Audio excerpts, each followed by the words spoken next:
From Giuseppe's studio, it's the Lombardi and JP Talk Sports podcast. I'm your boy Scotty P, they, them boys, Lombardi and JP, and it's their show. So we talk about what they want to talk about. And today, that's the NFL Draft. Stick around to hear their opinions on this year's top picks, and of course, the Cowboys picks. And cover your ears, boys. We have a special guest to share his views on how the Super Bowl champion Philadelphia Eagles made out in the draft.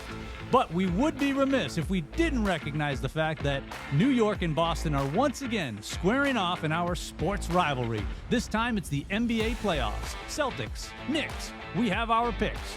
Are we all in agreement? What do you think? Stick around. It's the Lombardi and JP NFL Draft Review Special right now. Here we go. Gentlemen, hope springs eternal for everyone with the NFL draft. Everybody thinks they nailed the draft. Every one of those 120,000 plus crazy fans that braved I can't say the cold of Green Bay. It was spring, so it was pretty good weather. But I guess braved each other and packed Green Bay outside of Lambeau Field. They all thought they nailed it. Before we get into your picks about the Cowboys picks, we want to review the overall top picks and who do we think might be the best pick out of this entire draft. But before we do that, I want to introduce our very special guest, Nate Lee. Nate is a former ESPN employee who worked in the digital video group, right? And is a was a resident, originally from Hershey, PA, and is the aforementioned lifetime Philadelphia Eagles fan. And yes, we did allow him into Giuseppe's studio, and you are still in one piece. I am. There's no arms chopped off yet. We're in a pretty good spot so far. It's still early. I was just going to say that. It's still early. It still feels gross. Yeah, awful. Yeah. It was Eagles. actually a pleasure when he walked in the door to give him a Dallas Cowboy cup that he had a drink out of. So, And a coaster, yeah. I'm regretting not wearing Yes. my Kelly Green Saquon jersey. But I was like, first time we'll see how it goes. Joe has a lot of toilet paper in the house. We're all set. We Yes, don't I need do. that here. I do. Yeah, we're good. and you're rocking the Eagles hat. I am. So we allowed you to come in with the hat. I told James, I can bring Kleenexes being a Cowboy fan. But, boy. Oh my God. I don't know what's worse, having you on the show or Scotty singing in an intro. So I really don't know what's worse. Like, this is terrible. Absolutely terrible. It's about the same. Okay. It's about the same. All right. All right. Well, gentlemen, where do you want to start? Big picture. Do you want to start with the number one overall pick? Why not? We can be quick with it because everybody predicted it. It was what it was, and here we are. Yeah. Cam Ward goes to the Tennessee Titans, no one overall. I mean, the Titans need to shake up the franchise. I mean, they have Will Levis there. I mean, he's a young quarterback, but wasn't really kind of producing for the Titans. So, but no supporting cast. How can you perform? Listen, the writing was on. Like I said, the writing was on the walls. You know how many teams went to Tennessee and tried to trade up, and they had no desire to talk about it. Well, after the Columbine, after the NFL, help me out here. I don't know, interview or whatever they did with Cam, they knew. It's Combine. It is Yeah, Combine. it's Combine. But they interview him. They interviewed Not the athletic part. Not at the Columbine. The team but interviews, they do. Yes. They interviewed Cam Ward, and they knew in November, I think, that this kid was a Tennessee Titan. So there was no surprise here, correct? No, I think it was a good pick for them. I mean, overall, the quarterbacks in this draft wasn't a strong quarterback draft. I think overall, I mean, obviously Cam Ward stood out at the University of Miami. He had a great college career, but obviously drafting a quarterback no one overall, you have your risk. Tennessee Titans at this point with no supporting cast took the risk on getting him and Cam Ward, and hopefully they'll attract more players next year to kind of build off of this season. But I don't know, Cam Ward, is he gonna be great? Who knows? Like Andrew Luck or something like that coming out of college, you knew what you're gonna get right away.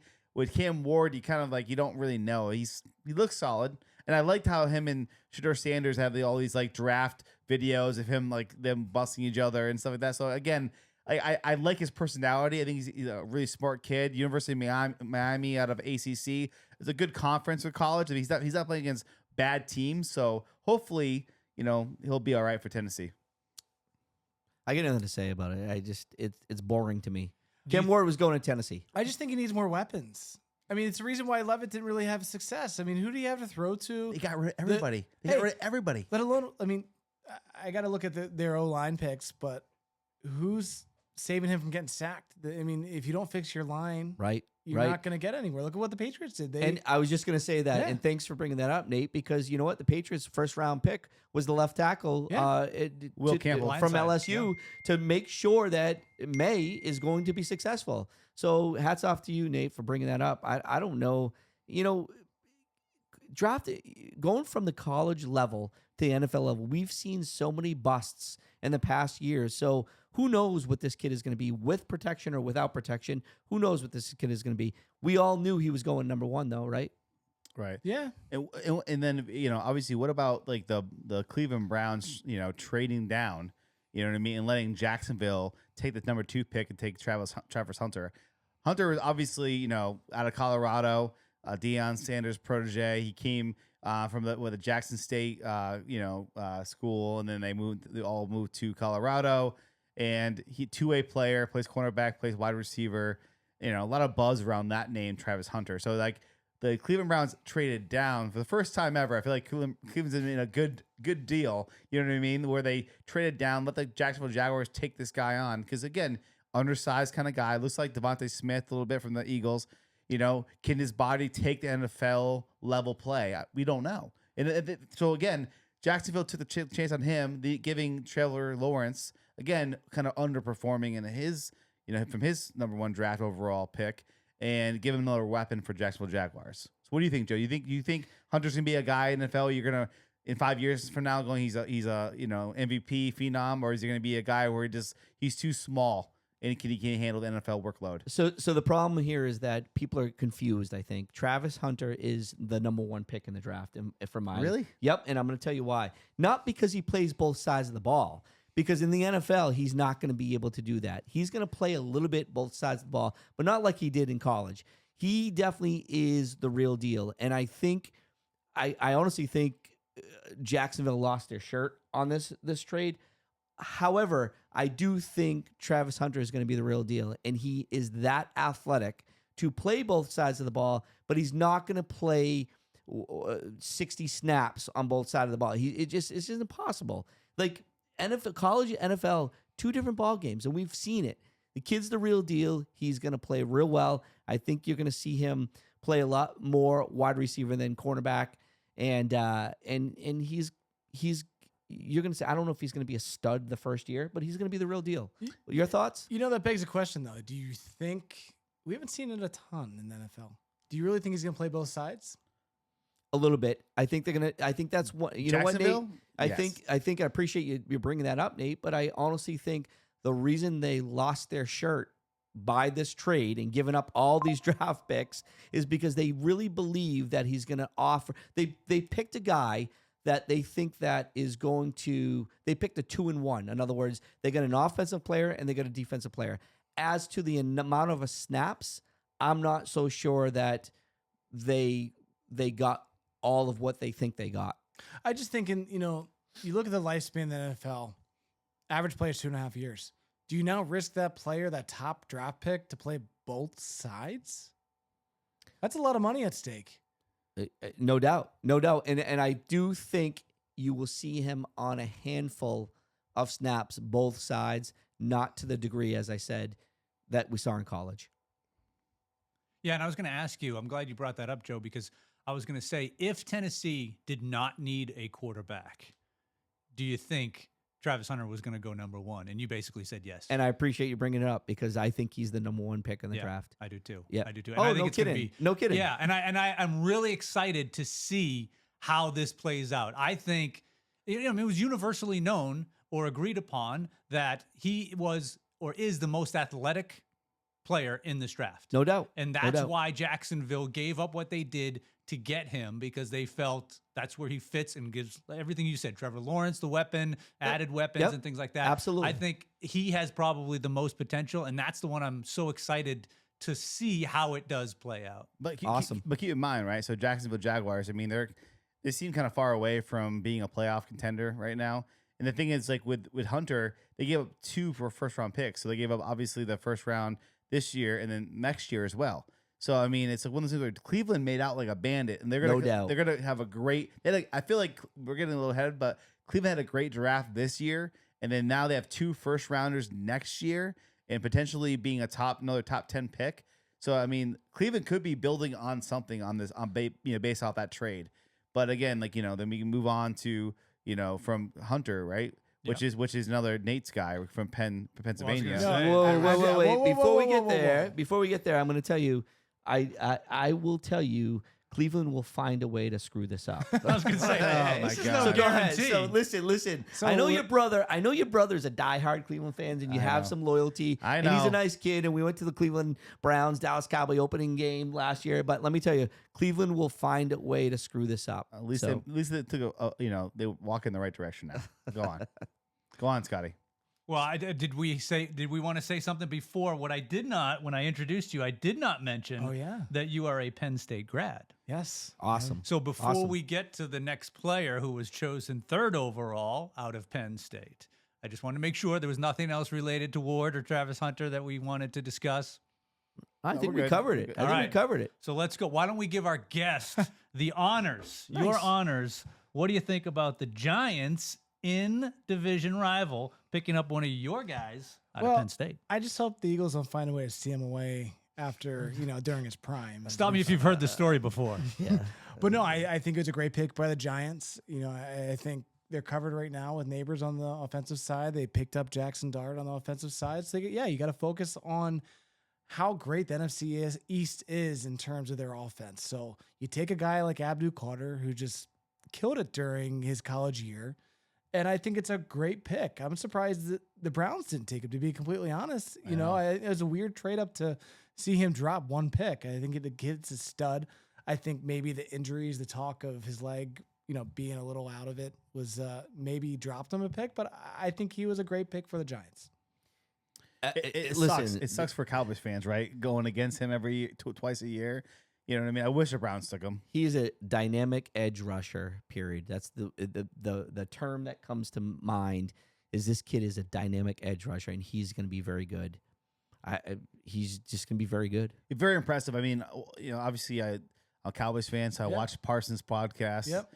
And I love, Parsons as a fan, but he talks a lot about Carter. He wanted Carter to become a Cowboy. Obviously, the Cowboys had nowhere near a chance to get him going a top 5 pick in this year's draft. And Cowboys, they're kind of, lackadaisical when we talk about moving up on the draft or trading or, free agent signing, whatever you want to say. The Cowboys don't do a lot. So we knew he was going to be a Cowboy, even though Parsons kind of petitioned to Jerry Jones, please draft this guy or move up to get this guy. Because having them together would have been deadly. But hey, but at that rate, though, I mean, I'm still shocked. Again, I watched every Penn State game last year.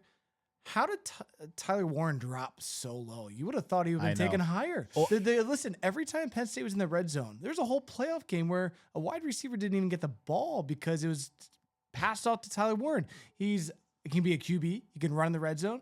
He was the go-to guy in the red zone. How wouldn't, a good team that's missing that key component, possibly a future Gronk, not take someone like that? How about this? He's not even the first tight end to go. I know. Colson Loveland went to the Chicago Blows Bears. me That away. was a huge shocker. I mean, again, I watched I'm a Notre Dame fan. Notre Dame and LSU was my 2 college football teams, and Warren was awesome for Penn State. And how the hell does Loveland, who nobody talked about at all before this draft, no off the field issues, class act. I mean, the guy was playing fullback for a little bit too. He was just their main stud. Again, he's the next Gronk, Travis Kelce, whatever you want to call it. He's the multi-use guy. It just shows that all the things we read and all the things we watch and all the analytics, it doesn't mean anything when it comes to what these GMs and these owners are thinking, or like I said, the interviews that go on behind the scenes. And we're going to talk about Sanders. Obviously, we have to. How can you not later on in the show? I get it.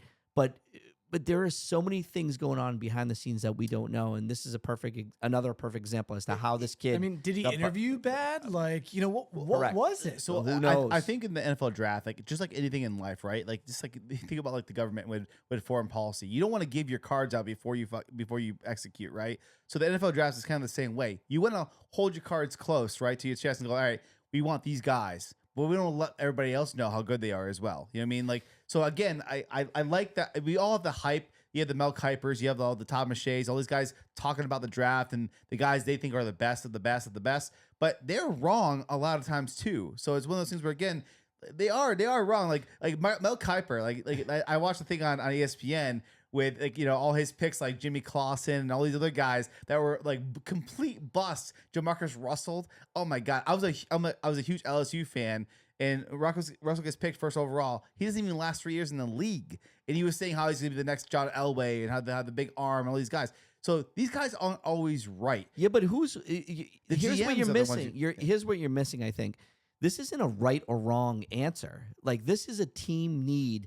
This is a forecast. They're not picking this player or this kid for this year. It's a forecast. They're foreseeing what the 3 to 5 year plan is for their teams. So because somebody had a kid ranked the end of the first round and went to the second round or the third round is not necessarily right or wrong by these sports analysts that have studied this.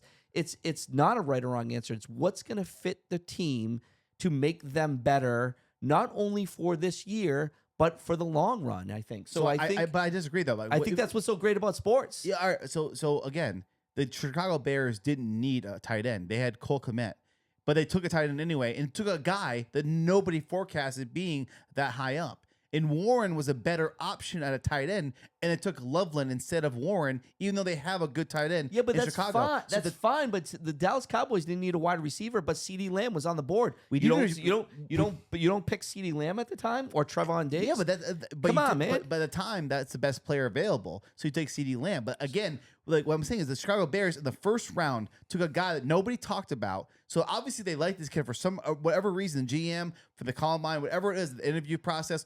They took him first in the first round. The Bears needed offensive line to help with Caleb Williams. They don't need another tight end. Maybe it's just a bad GM. I mean, look, not to plug Is the Bears. not to plug Howie Roseman over here, but you know, you got to give Howie credit. I mean, think about the majority of the draft picks that the Eagles took were defensive players.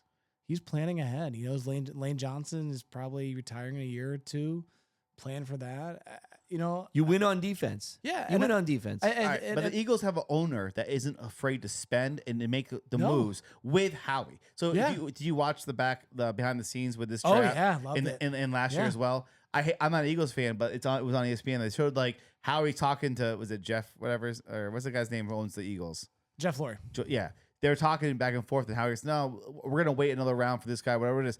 It was cool to see the owner is letting the GM make the moves. Yeah. But as a Cowboys fan, we're pulling our hair out every year going, Wonder what that's like. Yeah. And Jerry has guys around him. And again, the Cowboys do have solid drafts. I can't complain because the guys we do get overall are pretty good besides Guyton last year. But the thing is, we do pretty He'll be well. okay. Sophomore year, he's gonna be I okay. hope so. He's gonna be all right. But we did draft. Are you still a Cowboy fan? I am, but I'm Jesus. listen, it's been over 30 years since we've done something. And like I watched a stat where it said Jaden Daniels and and Jalen Hurts have been born and been to an NFC Championship game before the last time the Cowboys have made it. And that's an interesting stat. They've been literally lived their whole lives before the Cowboys have won anything. All right. So now you guys have just like foreshadowed what we were planning the rest of this show here, at least some of the main I know, things. I know. You started a great segue into the Eagles because we are going to cover the Eagles and how they did in the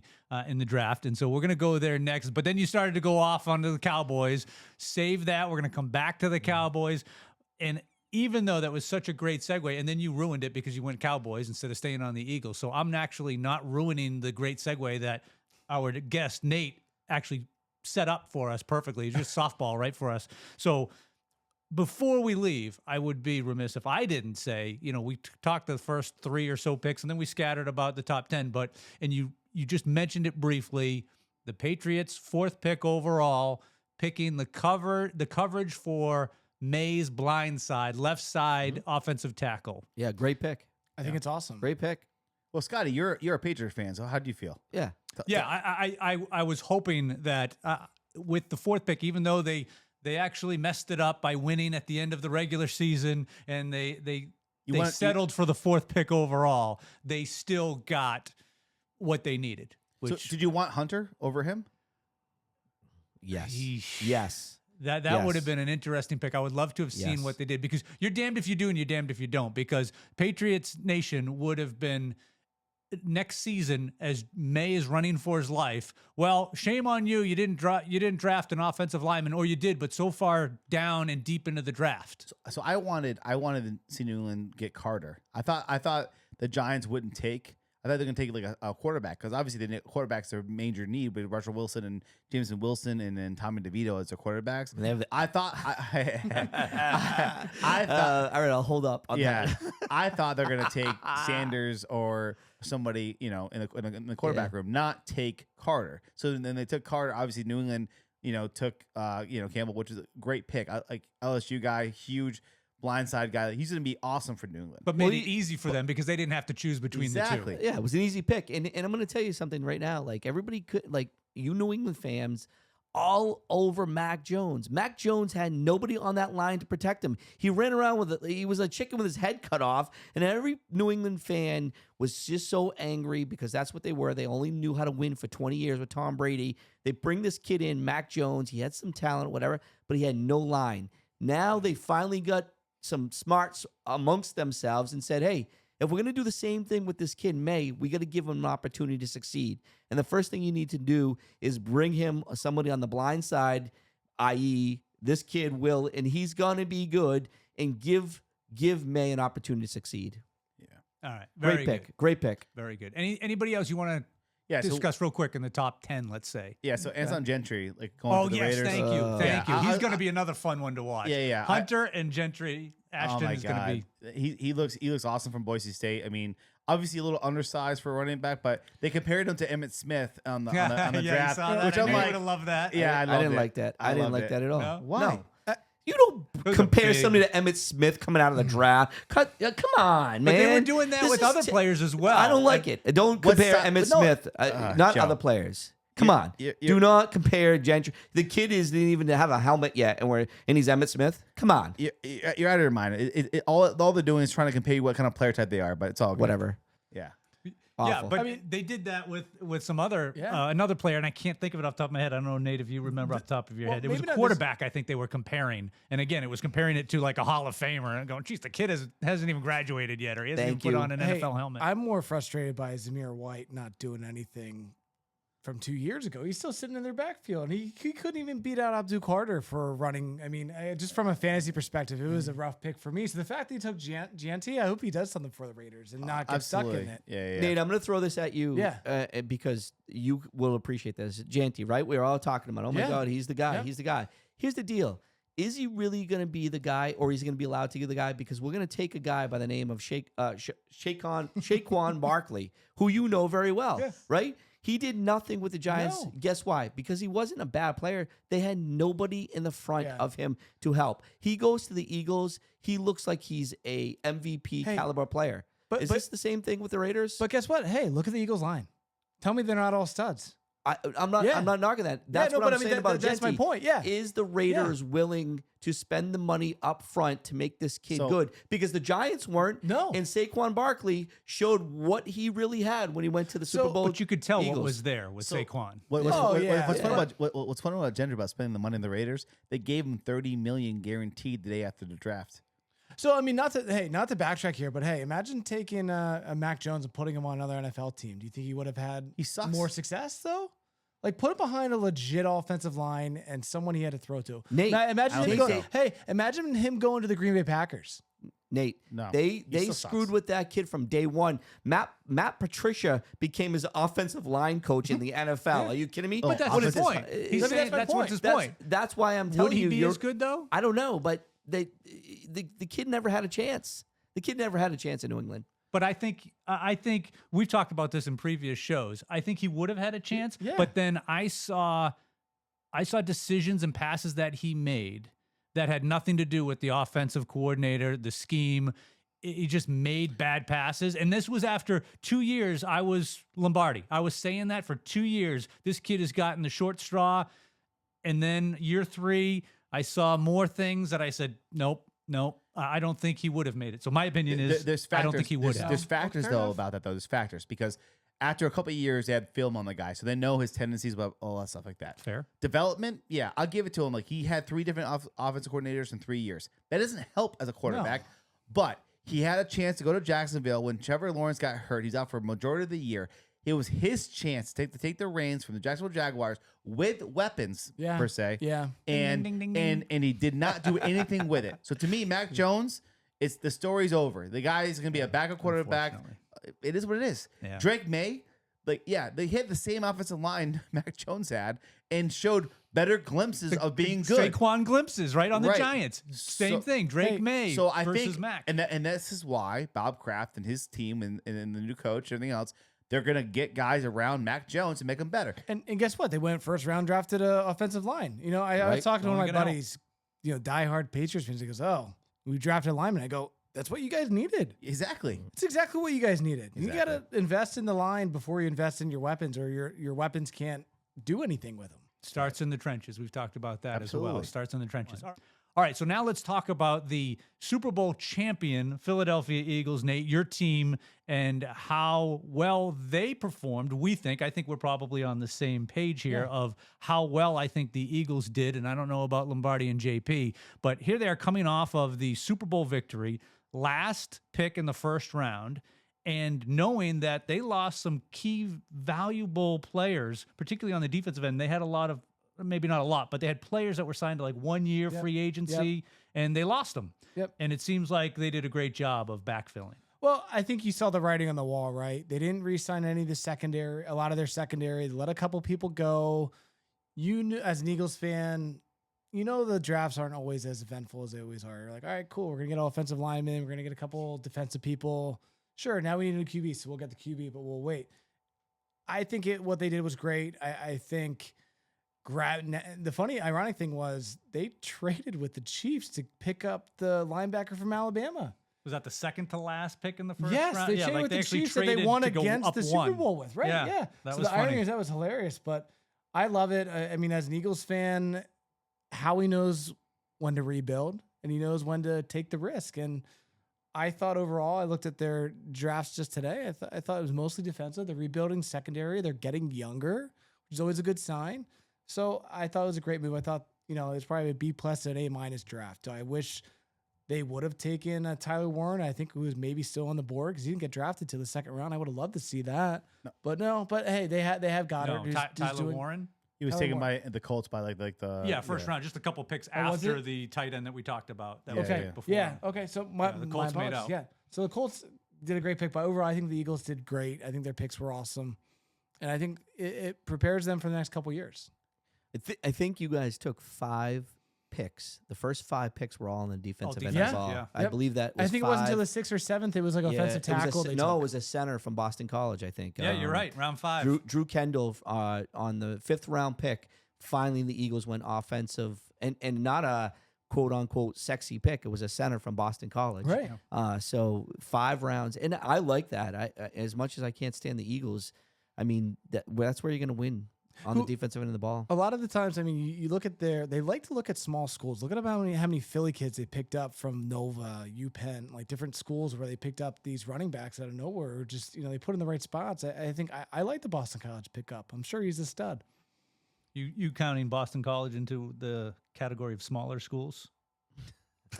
When's the last time they were in a No, contention and that was for a legitimate. playoffs? I mean, that was a legitimate question because as I'm looking down the draft picks here, you got Alabama, Yeah. Texas, Nebraska, Central Florida, probably the smallest one out of them, Right. And then BC, Syracuse.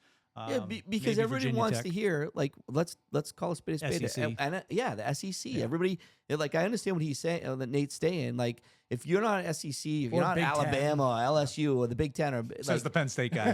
but Don't it- forget the Big Ten. but it is true. You hear a kid coming out of Boston College, and you say oh, okay, well, whatever. Just like our number 2 pick, we'll talk about it. I know I'm getting excited. I We're love getting this. there. I love this, but no joke. I think the kid from BC, the center that you picked, is going to be okay. Yeah. All right, JP. Any other thoughts on the Eagles? I know you don't even want to talk Eagles. Like I'm over it. I'm No, done. this I'm isn't- good. this isn't a topic we Yeah. regularly discuss on this show. Yeah, yay. Good, go Eagles. Whatever. Yeah. All right. Moving on. Let's talk Cowboys. All right, I'll take this one over. So again, Cowboys. Obviously, Zach Martin retires, and we need to fill that void, right? So what does Jerry Jones do? Instead of going out for the flashy receiver or flashy running back, he takes Tyler Booker from Alabama. The guy, hey, he's from Connecticut, you know. I know he is. Isn't that crazy? Yeah, but pause for 1 second. What you're missing is that Booker would not have been picked if McMillan, the wide receiver, was still available, and he was taken like the pick before or 2 picks before. So I love Booker. I'm gonna let you continue, but don't kid yourself. The sexy pick, McMillan, wide receiver out of Arizona, if I'm right. I'm hoping I'm right. Yes, you're right. Would have Went to the been Panthers. Would have been the and what pick was that? 8 overall. So if McMillan was still on the board, Jerry Jones picks McMillan. You think so? Continue, no doubt, absolutely. So so- go ahead. I apologize. No but- worries. So I can say now, thank you, Carolina, for taking McMillan. We Wow. need offensive linemen. We need to shore up our line because we want to be like the Eagles and compete, right? So what do the Cowboys do? They get the right tackle to replace Zach Martin. Zach Martin's a big hole to fill. He's a Hall of Famer to me. He's been amazing since his days in Notre Dame, in his years and tenure at the Cowboys. So now we have Tyler Booker from Alabama. Everybody loves this kid. Hearing his interviews after the post draft, I love this kid. I like he's a good locker room guy, leader. He's gonna bring these guys, make us better. With the BB last year, we drafted him in the second or third round. We drafted the center. He's a stud.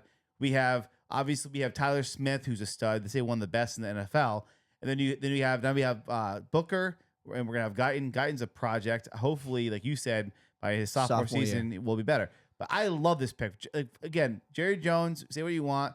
It was a safe pick. We needed an offensive line help, and we got it. So I like it. So this kid Booker is a captain with Alabama. Yeah. He's known for his leadership. He's known for his maturity. He's high quality when it comes to his IQ, football IQ. He is SEC pedigree. He is an awesome pick. I can't.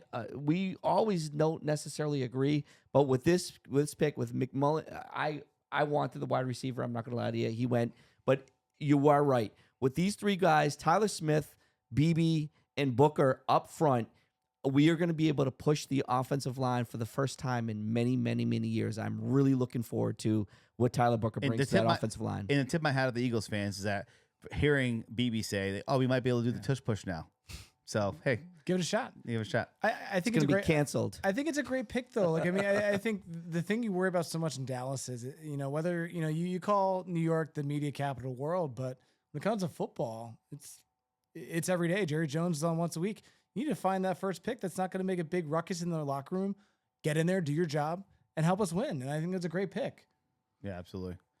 So, Joe, talk about the second pick. How do you feel about that round 2? Boston College. Well, let's bring up BC again. He's a cornerback.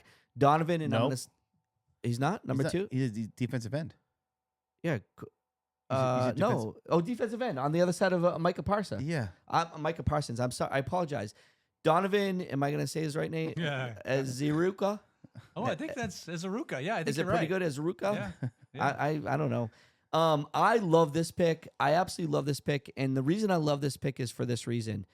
Micah Parsons is an amazing football player. He's proven it for five years. The problem with Micah Parsons is this: because we were weak on the other side, it was too common to double team Micah Parsons, and it made it really difficult. And I think it wore out on his body. As you saw towards the latter end of the season and into the playoffs, he wasn't as effective. Bringing a guy in like Donovan on the other side that is high speed and the ability to rush the passer, they're not going to be able, other opposing teams are not going to be able to double team Micah Parsons as much because they're going to have to worry about this kid. That's my thoughts originally. Love the pick. We need somebody else because obviously with Tank Lawrence leaving, we need someone to fill that void as well. So it was definitely a need for the team to get some pass rush. But again, it's one of those things where we got to see Parsons perform. and having him get some more help, so he's like less double team. We have Sammy Williams coming back this year as well, who was hurt all last year with an ACL. Overshown. Hey, they say he might be back for the start of the season, which is amazing. So I feel like defensive side of the ball, the Cowboys are definitely taking the right turn to be better, because we were atrocious 2 years ago. I'm excited. Got better last year, but we still didn't do anything. So, for you Cowboys fans, obviously you got some new leadership over there on the coaching side. Do you guys think you could be a top 5 defense this year? Right now? Yeah. With Shoddy and his crew? I don't know. You know what my concern with that, Nate, is? That's a great question, and I want to say yes, because we're all fans here, right? Yeah, of course. So, but you know what my really concern is when are we going to step up? And I'm going to hopefully talk about my surprise pick for the Dallas Cowboys. When are we going to step up and be able to stop the run up the gut? Because we've been notorious for getting hurt with the run up the gut. Yep. And you know what? I think we found a kid that might fill that block, and I'm not sure. This is the time of show where I share my surprise pick. But if we can stop the run off the gut, I think we're top 5 defense. I think before we go there, though, I think like the third round is where it was like, for me, it was such a great pick for the Cowboys. This is what makes our draft great. So I think overall, like the first 2 picks were safe picks. We needed offensive linemen. We needed a pass rusher, which we got. So those are great. But this kid that we got in the third round, you know what I mean? Siobhan Reveal. He literally was going to be a top pick in the first round this year if he didn't get hurt last year. So his college career before last season was awesome. He was on the pace of being a top 10 pick. And then because of injury, he dropped down the board. So again, this guy with Diggs, with Bland, and then I also heard that Gilmore is a free agent because he left the Vikings. He might be coming back to the Cowboys as well as a safety. Having those guys in the secondary with Overshown and Parsons, and then the kid from Boston College, Marquise Bell.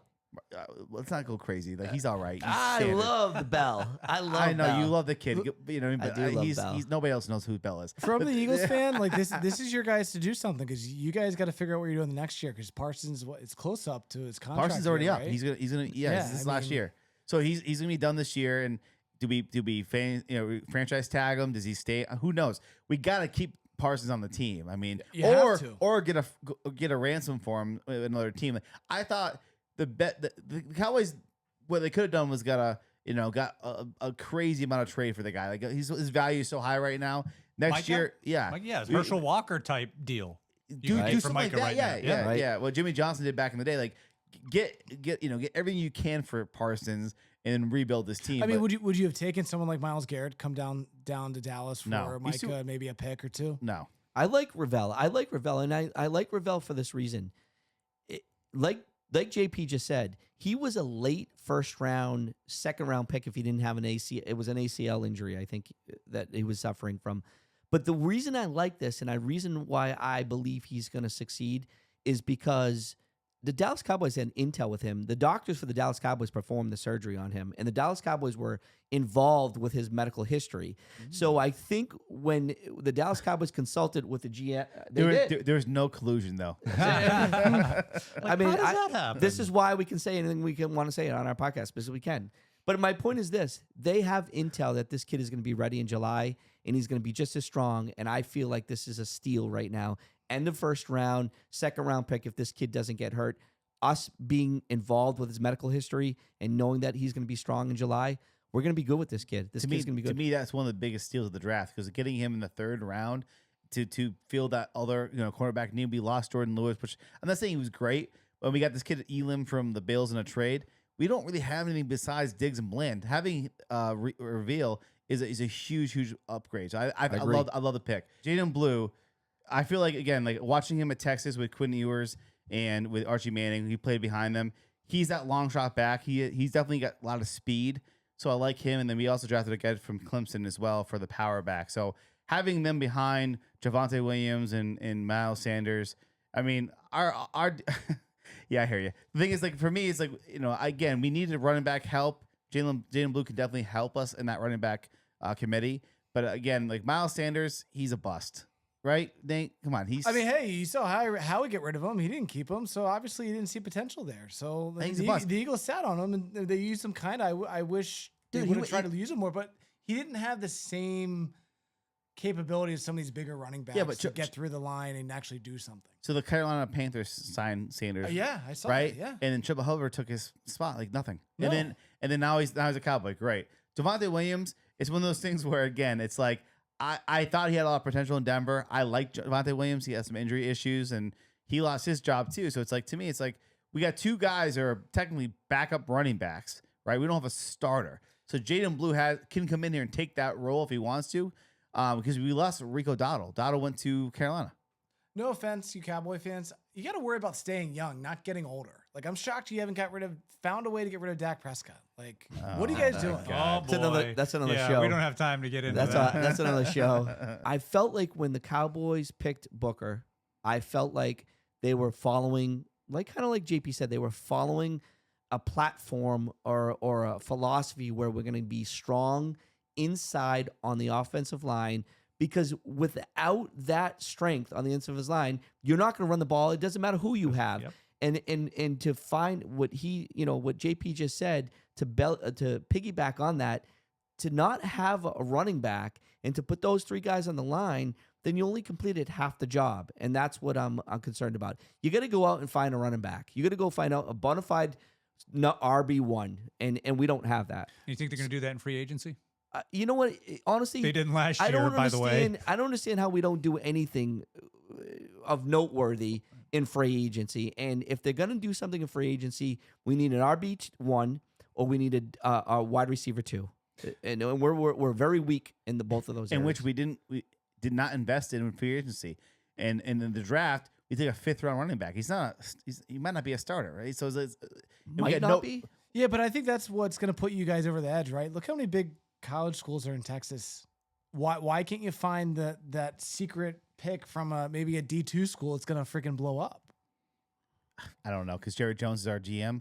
All right, we can move on, I guess. That answers all the questions. I mean, it's so frustrating being a Cowboys fan, especially in the offseason, because like the Eagles, I do envy them a little bit, because Howie and the ownership are willing to make the moves on free agency during the season, free agency during off season, and during the draft. They do a good job with their management team. Where our Cowboys team is like everybody follows Jerry Jones and whatever he says goes. And they have some people in the place that are great, like, guys that can find these prospects that you're talking about in Texas. But again, it's just one of those things where it didn't pan out for us. And this is another year where we're sad. I agree. Appreciate the compliment. Yeah. All right. It's So real. looking at the draft as a whole, what are some of the biggest surprises and stories from this year's draft? The big one that we all know and think about, and they've covered it throughout the entire draft because he just kept falling. Shedeur Sanders. Yeah, how do you not talk about it? It could go a couple different directions. I mean, I've never seen an NFL draft where you had reporter personalities coming out and actually making statements about what they said during the draft. I think that's, you had Schefter, you had a couple other reporters coming up like, hey, we caught it wrong. I apologize for what I said on air. Like, when's the last time you saw that happen? They were apologizing. To clarify, the reporters were apologizing for what? About how they responded to the analysis around him and how he dropped so far. And Deion Sanders was like, this is ridiculous. And he was dogging him how much that basically he didn't have the ability. I'm sorry where I'm going with this, but I just don't think he had the ability he should have got drafted higher is what I guess I'm trying to say here. Yeah. And I think Mel Kiper was probably the only one. And look, it's their opinions, right? I see, as the journalist in me is hears that and goes, whoa, why is a reporter apologizing for their opinion as to where they think any player should fall in the draft or should be picked? But it's funny that you say that, because Mel Kiper, I think, was one of the few that said, I cannot believe he is falling. He's continuing to fall and fall and fall. And this is going to be, so many teams are going to regret this decision. And yet it kept going past teams twice, 3 times, round by round by round. So again, I think the sports world was kind of like scarred by another dad in sports that kind of like ruined Shedeur Sanders' chances. So a couple years ago, LeVar Ball, that's exactly what I was thinking. You know what I mean? Got involved with his kids, being, the Ball family and, the Ball brand, all that stuff. and Deion has that big persona. He's prime time. He's Deion Sanders, right? And he has that same. I feel like he has more, say on like what about his kid than LeVar Ball, who was a basketball player that averaged 5 points a game. He's greater influence than somebody who never played professionally. Right. Deion Sanders was probably the greatest cornerback of all time. So again, I think GM's got kind of like, squirvy about Shedeur Sanders. Now, he was never really proven. He had Travis Hunter with him throughout his whole career. You never saw him without Hunter. So was it Hunter being great? Because we all saw Johnny Manziel in Texas Tech, and he had Mike Evans, who made him look spectacular. And then Manziel gets drafted first, was a bust, and Evans is still playing today and could be one of the best receivers in football. Good you know point. what I mean?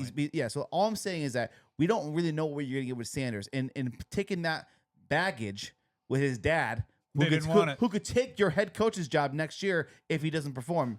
So I don't know. But hey, even taking a step back, right? So do you guys remember what they were talking about him during his combine interviews at all? Yeah, it was terrible. He brought the Giants. He brought a Catan board game. Yeah. I also heard one on the radio on Mad Dog. They were talking about how he showed up to an interview and took a personal phone call.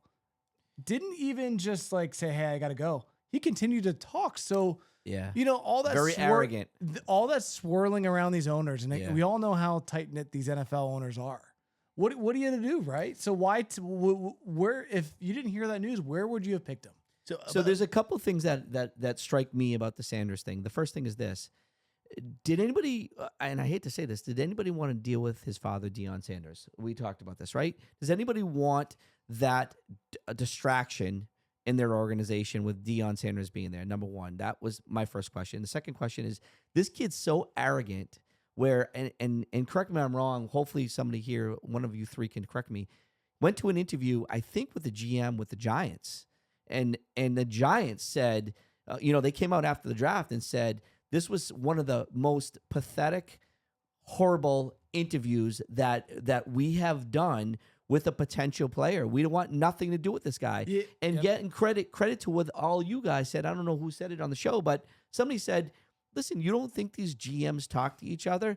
They want no desire to do this. And then getting back to the Deion Sanders thing, Deion Sanders, his younger kid, is it Shiloh? Yeah, Shiloh. He got drafted too, I think, right? After he fired, after he fired his father, didn't he get drafted by the Tampa Bay? He was undrafted, but he signed with the Buccaneers. Okay, that's what I thought. Yeah. And then he took Andrew Rosenhaus as his agent. After he got rid of his father, Deion, being his agent, he signed with the Tampa Bay Buccaneers. So there's a lot more to this story, and I got to tell you something.